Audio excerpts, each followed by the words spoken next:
के कर जवा दीदी हो बनौले बाड़ो हमरा के बेसारा तारू हो। कथी के कर जवा दीदी हो बनौले बाड़ो हमरा के बेसारा तारू हो।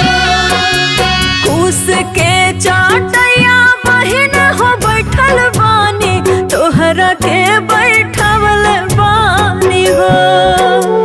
कुस के चाटैया बहिन हो बैठल बानी तोहरा के बैठवल बानी हो। पाथर के कर जवा बहिन हो बनौले बानी तोहरा के बिसरावतानी हो। पाथर के कर जवा बहिन हो बनौले बानी तोहरा के बिसरावतानी हो।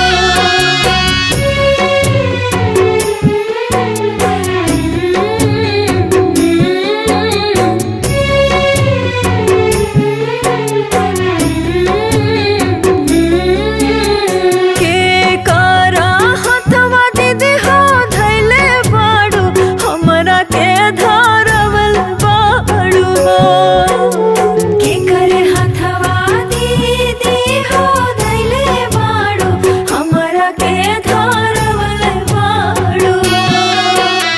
के कर हथवा दीदी हो छोड़ावा तारू हमरा के बिसरावा तारू हो। के करे हथवा दीदी हो छोड़ावा तारू हमरा के बिसरावा तारू हो। दुल्हा के हथवा बहिन हो धैले बानी तोहरा के धरवल बानी हो। दुल्हा के हथवा बहिन हो धैले बानी तोहरा के धरवल बानी हो।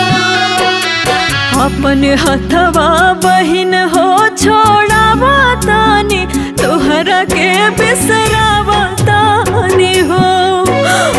अपन हथवा बहिन हो छोड़